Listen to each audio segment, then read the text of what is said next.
América Latina y mundo entero, muy buenas tardes, bienvenidos a Somos. Yo soy Neri Paredes, gracias por acompañarnos en este ombliguito de Semana Cultural. Así que antes de comenzar, veamos un avance de lo que les hemos preparado para hoy.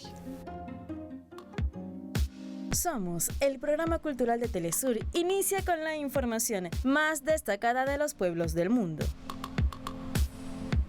Continúan las celebraciones del Mes Europeo en Cuba, destacando la programación cultural de la Embajada de Suecia. Anuncian una nueva edición de la Conferencia Internacional de Cultura Africana y Afroamericana. Además, viajamos a México para conocer el pueblo histórico de Guanajuato y la zona monumental arqueológica de Xochicalco. Todo esto y mucho más hoy en Somos.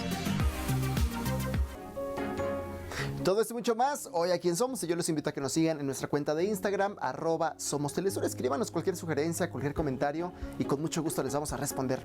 Nosotros nos vamos a una breve pausa. No se vayan, que ya volvemos.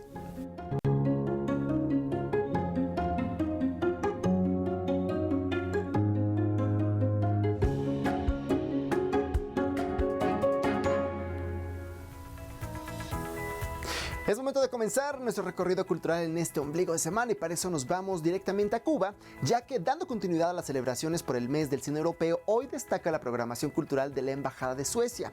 Les cuento que una de las exposiciones está inspirada en el discurso de la escritora sueca Astrid Lindgren, creadora del personaje literario Pippi Calzas Largas, sobre los derechos de las infancias y la lucha contra la violencia, titulada Nunca Violencia, junto a la muestra Work in Progress, relacionada con el texto Piedra en el estómago de Rebecca Ortman, en el Teatro Museo del Arca, con un espectáculo de marionetas ejecutado por Cristian Medina y el conjunto Salamandra, además de la presentación del libro que trata las experiencias europeas en la isla caribeña, el cual incluye un artículo sobre el botánico sueco Erik Ekman, quien identificó varias plantas de la mayor de las Antillas durante los primeros años del siglo XX.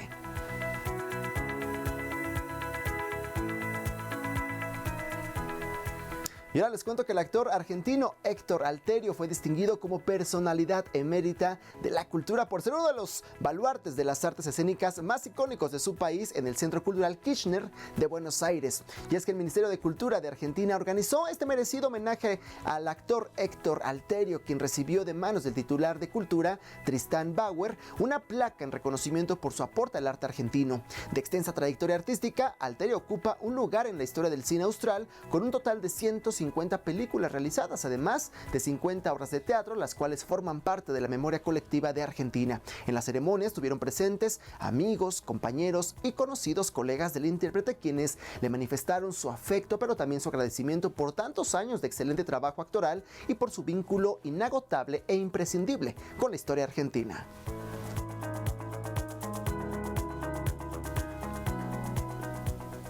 Los expresidentes uruguayos Julio María Sanguinetti y José Pepe Mujica presentaron en el Museo de Arte Latinoamericano de Buenos Aires, el Malva, un libro titulado El Horizonte, Conversaciones sin Ruido.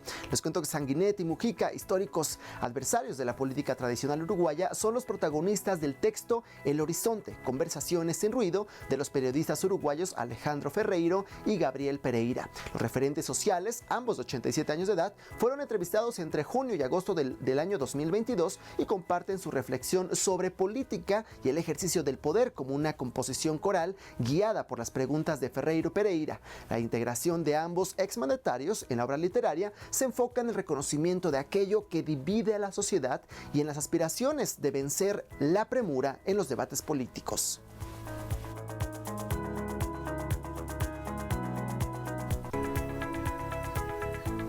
Ahora les queremos compartir que 3 críticos cubanos fueron elegidos como representación caribeña para formar parte del jurado de la edición número 81 de los Globos de Oro.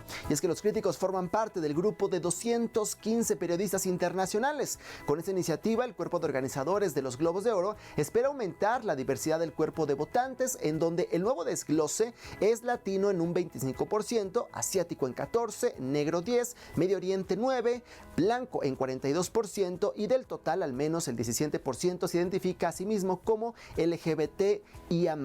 Esta diversidad incluye un total de votantes que representan al menos a 76 países. Se extendió también una invitación a la Asociación Cubana de la Prensa Cinematográfica, que agrupa académicos, periodistas y críticos de cine para incluir a miembros suyos en el nuevo cuerpo de votantes.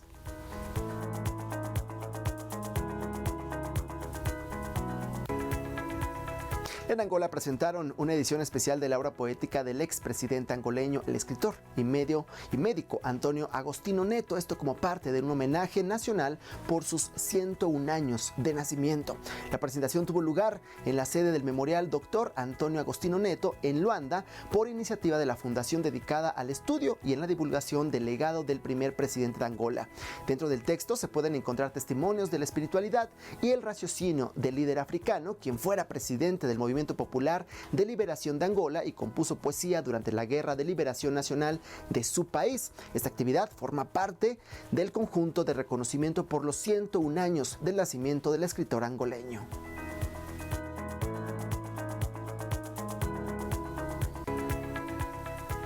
Les cuento que fue incluida en el libro Guinness de Records la exhibición de casi 4 millones de corazones elaborados con la técnica de origami como la más grande del mundo. Esto ocurrió en Camboya. Y es que la muestra presentada en el complejo del Parque Angoleño Arqueológico de Angkor, en la provincia costera de Siem Reap, al noroeste de Camboya, es promovida por la Unión de Federaciones Juveniles del país del sudeste asiático en apoyo a los deportistas nacionales que van a competir en los próximos Juegos SEA en su 32ª edición, en donde Camboya será sede después de 64 años y se inaugurará este 5 de mayo con la presencia de más de 12,000 participantes en representación de 11 países. Este nuevo récord superó al Reino Unido, logrado el pasado 9 de febrero del año 2019.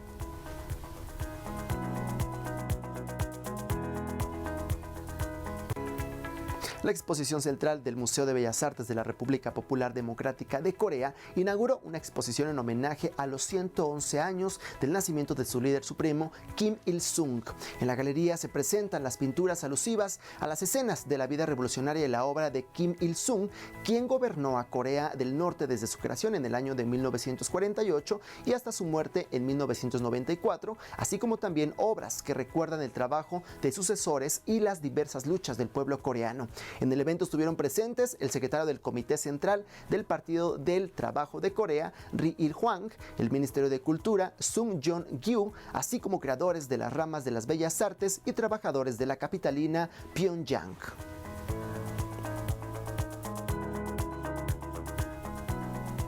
Y con esta información nos vamos a una breve pausa. No se vayan, que regresamos con mucho más a Quién Somos.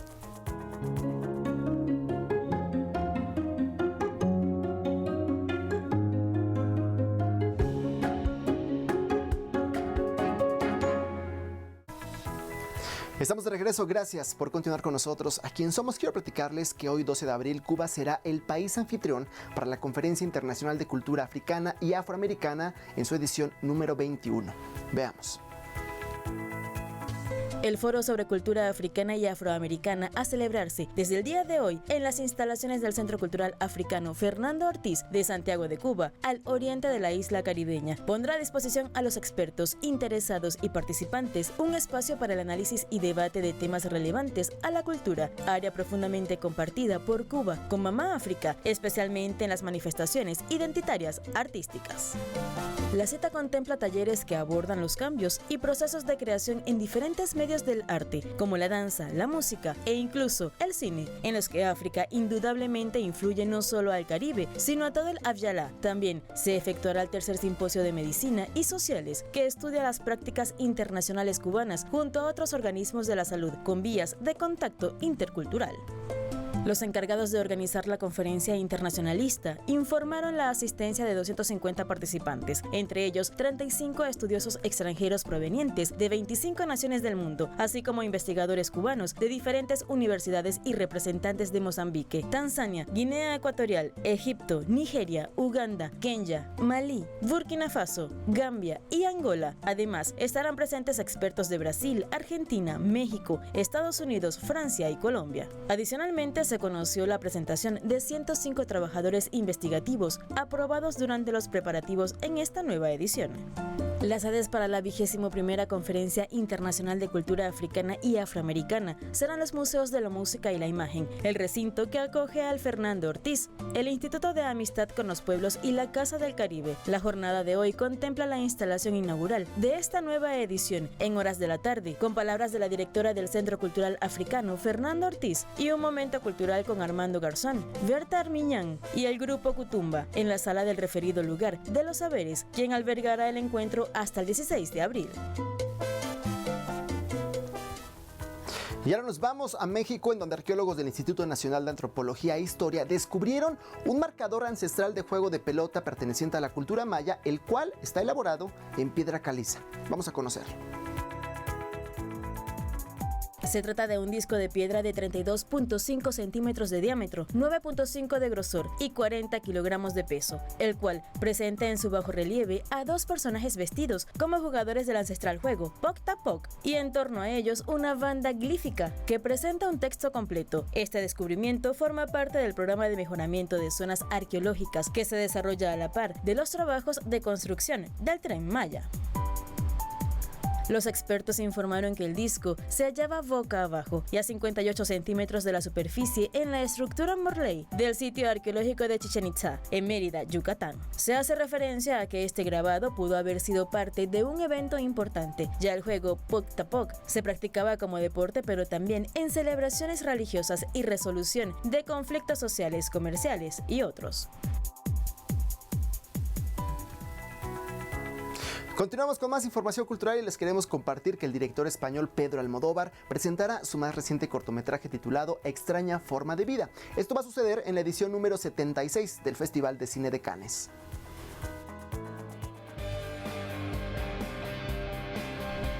La cinta presenta la historia del vaquero Silva, protagonizado por el chileno naturalizado estadounidense Pedro Pascal, que luego de 25 años cruza la estepa desértica, donde se desarrolla la trama de la película para reunirse con su amigo, el Sheriff Jack, representado por el actor estadounidense Ethan Hawke. El encuentro, que tendrá lugar en el pueblo de Beat Creek, servirá para recordar sus días de sicarios, aunque Silva le confiesa no asistir con la finalidad de revivir los pasos de su antigua amistad. El cortometraje fue grabado en el desierto de Tabernas, Almería, España, en el poblado creado por el realizador italiano Sergio Leonel para su trilogía del dólar. Junto a Pascal y Hapke, el filme cuenta con la participación actoral de Pedro Casablac, Sara Salomón, José Condesa y Daniela Medina. Almodóvar declaró que su película contiene una sorpresa alusiva al fado de Amelia Rodríguez, donde proclama no hay existencia más extraña que aquella que se vive a espaldas de los propios deseos.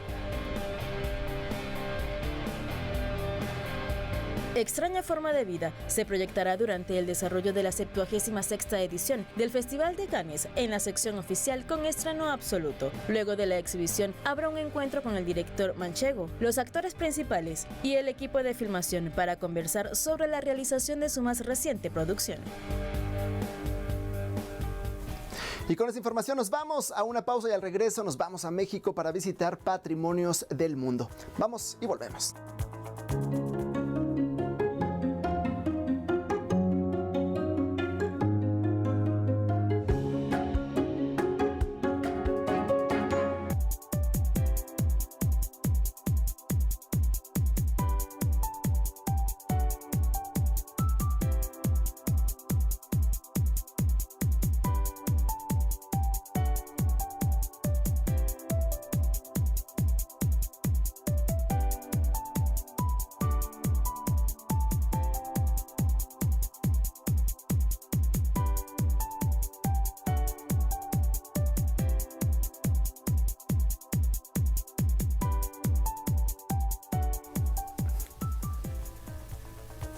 Hoy en los Patrimonios de la Humanidad los quiero invitar a México, en donde vamos a conocer una de las ciudades más visitadas por los turistas, una ciudad atractiva por su historia, sus edificios y sus calles. Se trata de la ciudad de Guanajuato y sus minas adyacentes. Aquí se la presentamos. La ciudad de Guanajuato, fundada por el colonialismo a inicios del siglo XVI, tras el descubrimiento de vetas de oro y plata, lo que ocasionó que se abrieran varias minas para su exportación, siendo una de las razones por la que Guanajuato se convirtiera en el mayor centro extractivo de estos minerales en el continente en pleno siglo XVIII. Por un instante, la mina llamada La Valenciana, producida por 2/3 de la planta mundial, en tiempo en que la minería era parte integral de la ciudad, tras su periodo independentista y de luchas internas, en 1870 retomó sus actividades que aún pervive a pesar del poco personal que se emplea en la actualidad. Esta riqueza proporcionó la construcción de grandes inmuebles religiosos, civiles e industriales. El diseño de Guanajuato depende eternamente de su complicada orografía, pues está insertada en un estrecho valle que contiene el reluciente metal. La falta de espacio en Guanajuato hizo imposible el damero colonial de otras ciudades, por lo que abundan las calles subterráneas, las escaleras y los callejones, de los que se registran alrededor de 3.000, y abundan pequeñas plazas al igual que construcciones coloniales civiles, mansiones e iglesias barrocas, en donde en su interior deslumbra el abundante oro local.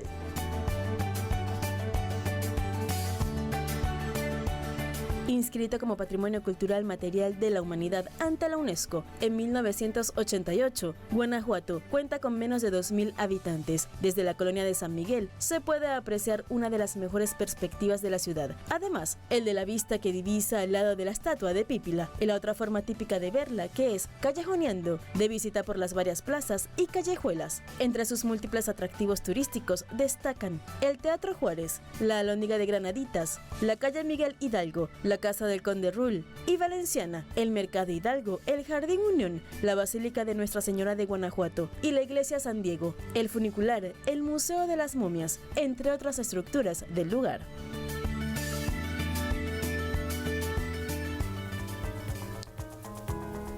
Continuamos con nuestro recorrido por México y ahora vamos a conocer la zona monumental arqueológica de Xochicalco. Xochicalco es un ejemplo excepcional del buen estado de conservación en el que se puede encontrar un patrimonio de la humanidad. Así que vamos a conocerlo.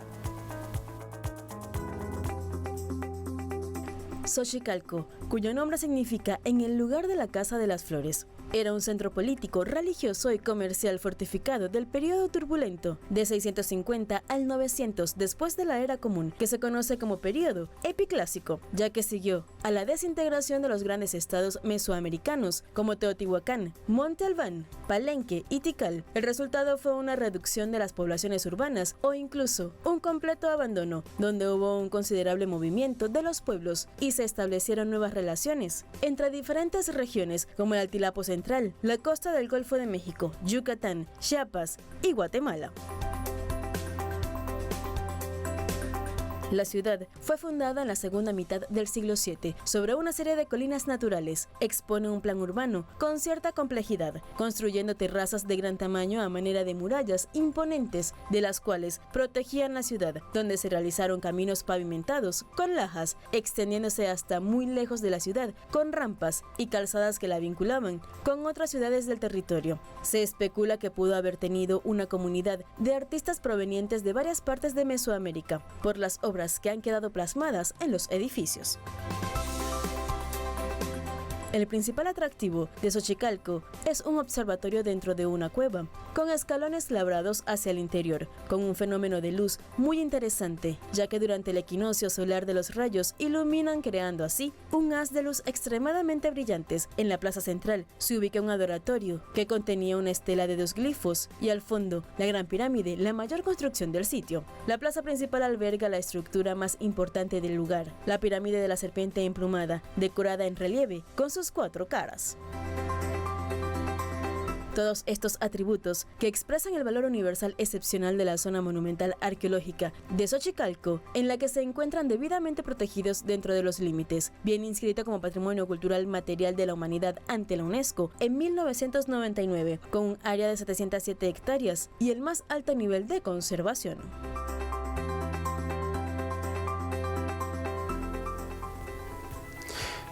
Y de esta manera llegamos al final de nuestro recorrido cultural y hoy nos vamos a despedir con Andrew Chin, conocido por Brucey One String. Este cantante y bajista jamaiquino destaca por ejecutar sus composiciones con una guitarra, pero que tiene una sola cuerda, haciendo alusión al bajo eléctrico, donde interpreta una de sus canciones más reconocidas, Chicken in the Court. Nosotros nos vemos mañana, ya lo saben, misma hora, mismo canal. Que pasen una excelente tarde. Hey, Pancho, where you going, man? I'm going to San Francisco, Pancho. I see my friend, Pancho. He said, hey, one swing, there's something you got to know, you know. I said, yeah. When we're back on Saturday, artists, away we go. We sing this whole country song like this. Chicken in the corn, and the corn can grow, mama. Yeah, when chicken in the corn, so the corn can grow. Yeah.